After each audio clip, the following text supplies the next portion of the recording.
मनुष्य सदैव जीवन में सुख चाहता है, पर ये सुख ये है क्या? क्या रूप है इस सुख का? मैं बताता हूं। इस सुख के दो रूप होते हैं, बाहरी सुख, आंतरिक सुख। और ये ठीक वैसे होते हैं जैसे हमारे शरीर से जुड़ी ये परछाई और हमारे शरीर के भीतर रह रही ये आत्मा। यदि बात की जाए परछाई की, तो कभी आप देखिए सायंकाल में, प्रातः काल में ये परछाई लंबी होती जाती है। जैसे ही सूर्य सर के ऊपर आ जाता है, ताप बढ़ जाता है, ये छोटी हो जाती है। और जैसे ही अंधकार आ जाता है, ये परछाई आपका साथ ही छोड़ देती है। ऐसा ही होता है बाहरी सुख। यदि बात की जाए हमारे शरीर के भीतर रह रही इस आत्मा की, तो ये कभी हमारा साथ नहीं छोड़ती, सदैव हमारे साथ जुड़ी होती है। ऐसा ही होता है आंतरिक सुख, ये सदैव हमारे साथ रहता है। आंतरिक सुख किसी की सेवा का, आंतरिक सुख किसी की सहायता का, आंतरिक सुख प्रेम का, ये कभी साथ नहीं छोड़ता। वही बाहरी सुख, जब तक आपके पास संपन्नता है, कुछ लोग हैं, कुछ सुविधाएं हैं, ये बाहरी सुख आपके साथ रहेगा। संपन्नता चली गई, लोग चले गए, सुविधाएं चली गई, बाहरी सुख भी चला जाएगा।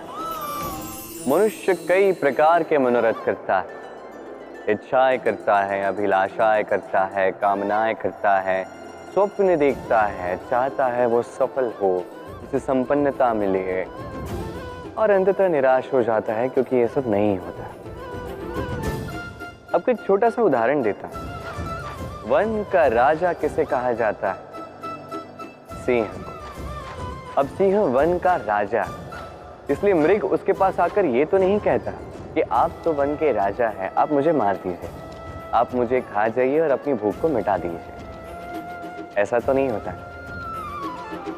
भले ही सिंह वन का राजा हो, उसे भी परिश्रम करना पड़ता है, तब जाके उसकी भूख मिटती है।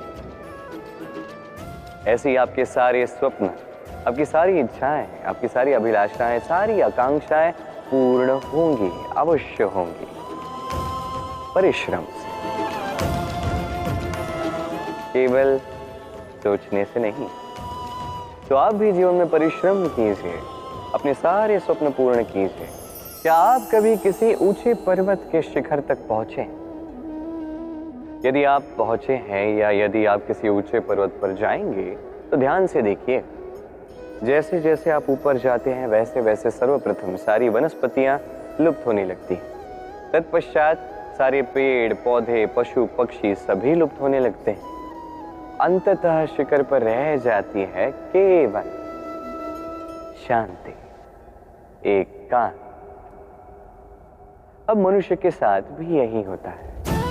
मनुष्य जब आत्मविकास की ओर बढ़ने लगता है, अपने जीवन के शिखर पर पहुंचना चाहता है, तब उसे एकांत की आवश्यकता होती है और उसे साथ छोड़ना ही होता है अपनी सुख सुविधाओं का, अपनी संपत्ति का, अपनी समृद्धि का, अपनी सुंदरता का।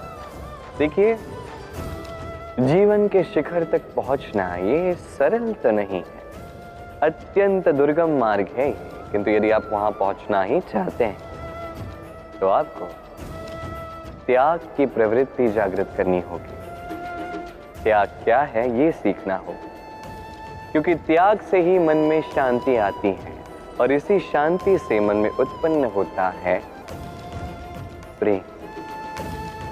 और ये प्रेम ही तो है जीवन का अंतिम लक्ष्य।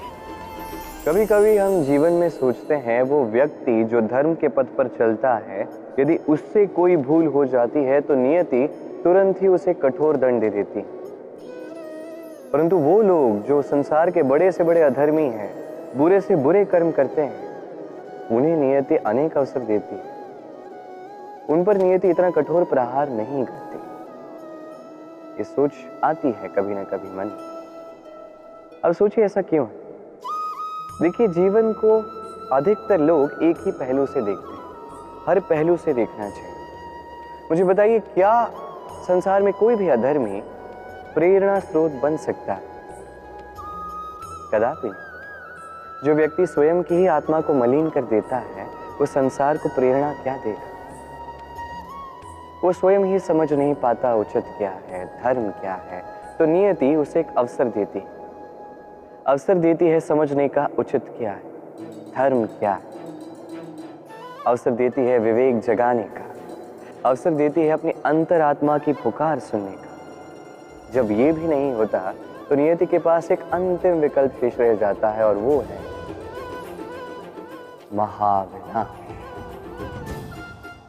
महाविनाश जो भले ही देरी से आए किंतु आता अवश्य है, और जब महाविनाश आता है तब महाविनाश की पीड़ा समस्त मनुष्य जीवन की पीड़ा से कहीं अधिक होती। ये बात सदैव स्मरण रखिए। अब दूसरा व्यक्ति जो धर्म के पथ पर चल रहा होता है, उससे यदि कोई भूल हो जाती है तो नियति उसकी परीक्षा लेती। उस समय मनुष्य को लगता है कि नियति ने उसे कठोर दंड दिया, पर समय के साथ हम सभी देखते हैं जब वो व्यक्ति उस परीक्षा में उत्तीर्ण हो जाता है, वो समस्त संसार के लिए प्रेरणा स्रोत बन जाता है। अर्थात नियति हर एक व्यक्ति को उसके कर्म का उचित फल देती है, उचित दंड भी देती है। अंतर है तो बस समय और आपकी सोच का। दुविधा। कई बार जीवन में हम उस मोड़ पे पहुंच जाते हैं जहां हम समझ नहीं पाते कि अब किस दिशा का चयन किया जाए। कभी यहां जाना उचित लगता है, कभी यहां जाना उचित लगता है, कभी दोनों मार्ग पर आगे बढ़ना आवश्यक लगता है, किंतु वो तो हो नहीं सकता। तो कभी कभी ऐसा भी लगता है कि कदाचित यहीं रुक जाना उचित है, कहीं ना जाना ही उचित है। अब इसी को तो दुविधा कहते हैं। संसार में ऐसी कोई दुविधा नहीं जिसका समाधान ना हो। ये दुविधा स्वाभाविक है, और आपकी इस दुविधा को थोड़ा सरल बना देता।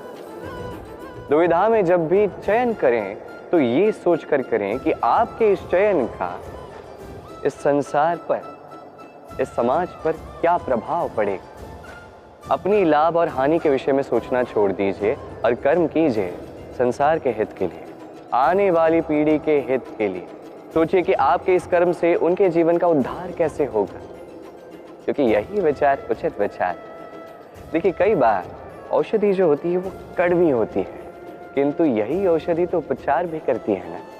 उसी प्रकार आपको भी इस दुविधा में कड़वे चयन करने पड़ सकते हैं, जो कठिन चयन होंगे, जो कठिन समय ला सकते हैं। किंतु यदि ये चयन धर्म संगत है, यदि इसे संसार का हित होगा, तो यही चयन उचित चयन।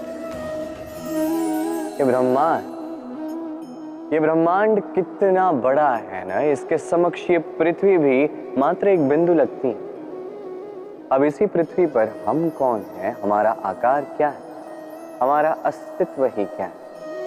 जब हम ऐसे सोचते हैं तो लगता है कि हम कुछ है ही नहीं। अब जब हम कुछ है ही नहीं तो हमें चिंता किस बात की है, भय किस बात का है, किससे भयभीत होते हैं। कौन है जो हमें मार सकता है, कौन है जो जन्म दे सकता है, जबकि आत्मा ना कभी जन्म लेती है ना ही कभी मरती। आत्मा बस शरीर बदलती। आप, मैं, हम सभी ये शरीर नहीं, हम आत्मा है जो परमात्मा का परम अंग है। इसलिए स्मरण रखिए, आपको बाहर नहीं देखना, स्वयं में देखना है, यहाँ झांकना है, आत्मा को पहचानना है। क्लेश, भय, चिंता, इससे स्वयं को दूर कीजिए, आप पहचान जाएंगे परमात्मा कौन। तो आइए और मेरे साथ प्रेम से कहिए, राधे राधे।